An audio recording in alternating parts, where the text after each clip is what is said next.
Hello, hello, and welcome back to another episode of Overpowering Emotions, where I talk all things big emotions, emotion regulation. Today's episode is a little extra special because Valentine is coming up this week. Whether or not you celebrate it, it doesn't matter. It's a great time to talk about relationships, and that's really what I want to talk about today and how we can build those connections, really meaningful connections that are rooted in kindness and compassion and understanding. The understanding piece, especially for our kids, is really important. And teaching kids how to understand and express love is really important too, to really truly connect. So to feel that love and to also give it. But the basics, when we're looking at, the foundations of relationships, kindness and compassion are sort of the foundations for that connection.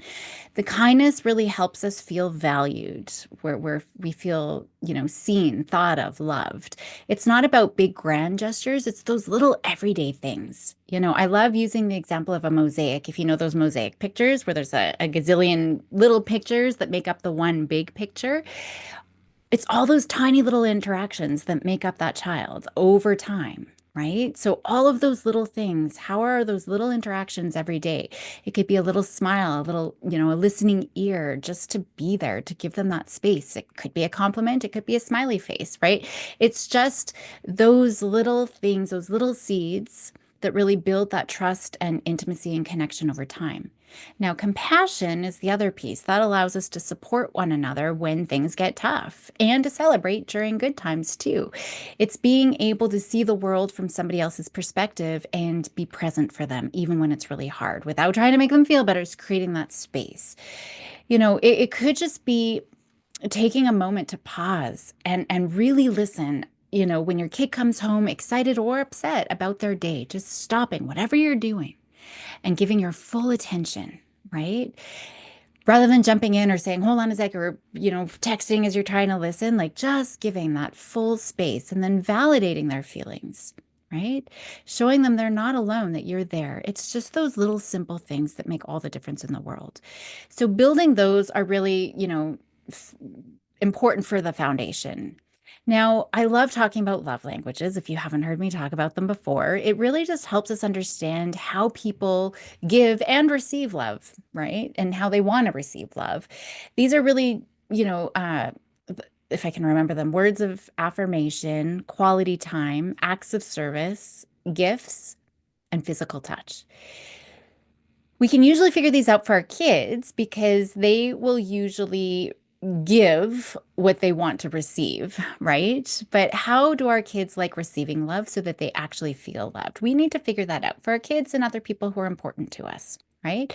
So again, kids will often show love in ways that are aligning with their own love language. So for a kiddo whose love language is quality time, they might not feel loved if you say I love you, right? They'd probably feel loved if you were sitting together playing a board game or having that one-on-one conversation. So it's really important to understand how they feel loved. So how do you figure that out, right? Whether it's your kids or somebody else. Observe their behavior, right? When do they light up? Is it when you verbally praise them, right? So then they might like those words of affirmation. Do they constantly want to cuddle? Their love language, that might be the physical touch. Just ask them, right? Or even in classrooms, I often have teachers do an acknowledgement assessment. And so it's really just kiddos can kind of fill out this questionnaire about how they like to receive acknowledgement. So do you want that sticker? Do you want the whole class to celebrate? Do you want a little, reward? Right? So we can ask them how they want to be praised and acknowledged for things that they do. And you can kind of do the same sort of thing. I'll actually put that assessment that I give teachers into the show notes for you, and you can adapt it however you'd like. But once you know their love language, then we can focus on filling their love tank in ways that are meaningful for them. It's those small little daily acts. It doesn't have to be a big gift all the time, right? Even if their love language is a gift. There's lots of little ways that we can do that. But we can use that to teach kids how to show their love as well. It always starts with us for sure. So we're modeling love in various ways. And even if you're a teacher, it's modeling love in a different kind of love, right? With our students. But we want to make sure we're modeling that in lots of different ways so that kids can learn to express it too. So we want to practice variety. So even if your child does prefer one love language, we can explore all five of them so that they can really understand and express what that looks like, how to express the love to other people. We want to talk about it too. If they're younger, you can use really simple language to explain the love languages. Maybe you're saying, when you cuddle me, I feel loved. How do you feel loved? Right? We can ask in really simple terms like that.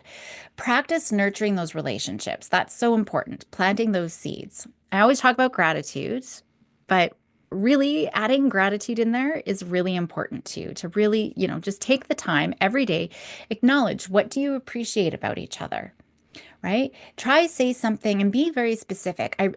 I loved how you helped me with dinner today. It meant a lot to me. I like spending time with you. And then you can add a bonus too. It went way quicker than when I'm doing it by myself. So now we get to time, we have time to go play a game. You can pick, right? We can add that little bonus. That gratitude just creates that atmosphere of positivity. Kids are knowing we're giving attention to the things we want them to do more of. It's building mutual respect and connection at the end of the day. That's what we're looking for. The best way to model that you care really is through that active listening. That's so important. Showing them that they are the most important thing by putting down your phone, making eye contact, truly hearing what the person is saying. I just think when we're angry at people, when we're angry at our kids, we give them our full attention, full eyes. We put down our phone. We might have our phone, but we are not looking at it. We are passionate and we are giving them our full attention. We need to do that with love. We need to not give so much attention when we're angry and give all of our attention in these love. But we really want to make sure we're validating. Man, you're frustrated because Susie kicked over your Lego, right? I like adjective. Dude, that sucks. That really sucks that she did that, right? Sucks is the adjective. We want to make sure that they're feeling heard. That's all you need to do. You don't need to fix it. You don't need to, it's okay. We're going to rebuild it. You don't need to do that. We just need them feeling heard. That's the ultimate piece of knowing that I'm important and that I'm loved. I love creating rituals, building love habits into your daily life. It could be a family gratitude jar, it could be a weekly game night, it could be bedtime hugs and check-ins and those types of things. With my girls, if you haven't heard me talk about it, we do have a monthly date night. So my younger was born on the 1st and my other daughter was born on the 14th. So the 1st of every month and the 14th of every month, we're taking them out. My husband and I take them out for date night. And so we can do whatever they want. Oftentimes we're just staying home. It's a date in rather than a date out. But we really it's that time to focus all of our attention on them. Now, no one's perfect. Conflicts happen. And so this is another way that we can show love. It really matters in how we repair that conflict afterward. I myself, even just recently, I wasn't doing well. I had a very bad day. And I was kind of snippy to my daughter, and she wanted to go out. And we went to the mall, and I was still kind of snippy. And I'm like, what am I doing?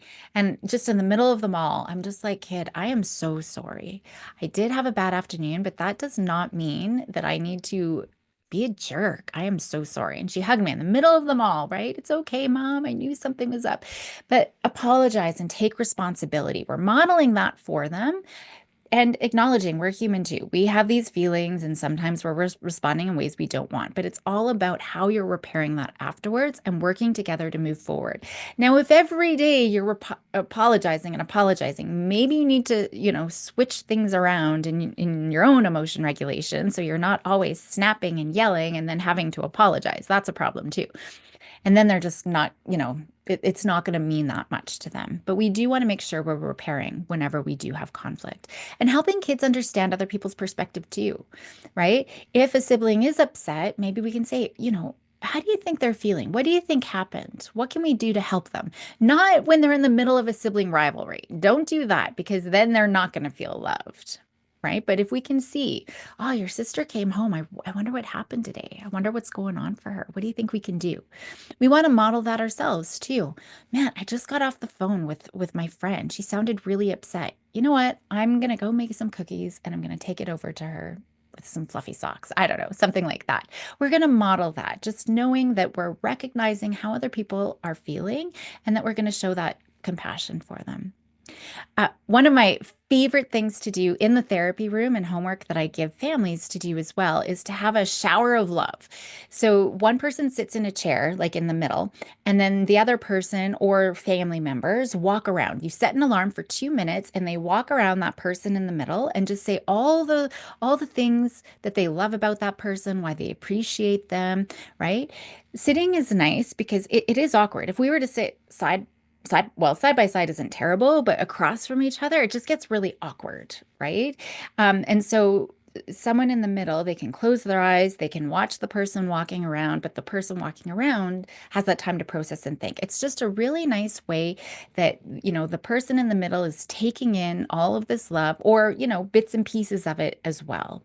But doing those types of things are really important just to know, you know, that we are loved and we are cared for.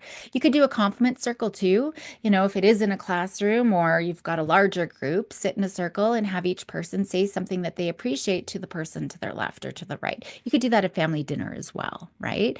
That works wonders. We're showing gratitude and appreciation. It's building self-esteem, it's building that connection, and it can be done anytime, anywhere. So those types of things, it takes not even 30 seconds that you can implement. You could do random acts of kindness or a love jar where, the love jar, I would have everyone pick a different colored paper or a post-it note. So one person is yellow, one person is blue, green, whatever. And then write down simple acts of kindness or things that they would love to receive from others to know that they feel loved. It could be something like make my bed, right? That's a kiddo who enjoys service. It could be leave me a thank you note at lunch. It could be pick me up from school, whatever that is. And then I encourage families to pick one out of the jar every week, right? Complete something. You can know, okay, Johnny is pink and Susie is green, so I'm gonna pick one green and one pink every day or every week, and I'm gonna, fulfill that. And then siblings can do that for each other.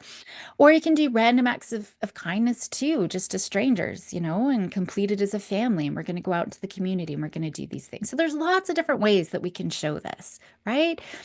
Have a love language day where you dedicate practicing for each family member their love language. So if someone's love language is physical touch, maybe for that day, everyone's focusing on extra hugs and back rubs or something like that. I don't know.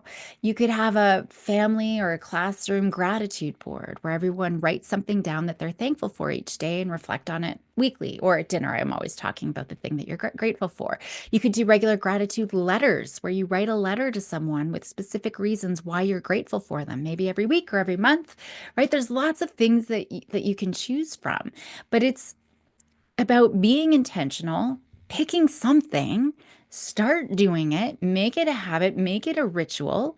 And if you keep that going, you will start seeing major shifts in your relationships, I bet even in mood and outlook. So I think that that's really important. I just wanted to capitalize. It's not just a one day thing where we're going to show love. This is just the starting point, a jumping off board, so to speak. Because when kids are feeling connected and loved, that's building their resilience, that's building their emotion regulation, right? Having that support network, we are already stronger. So I will wrap up. Lots to think about. I will put all of this, homework ideas in the show notes for you, but I want to leave at least one piece of homework just to get started. And that's really to take the time to figure out what kids' love languages are, or if you're a teacher in the classroom, figuring out how kids like to be acknowledged. Spend this week observing how do they show love? When do they light up when they're receiving that acknowledgement? And then discuss their love languages or do that assessment or, just brainstorm ways to fill their love tank.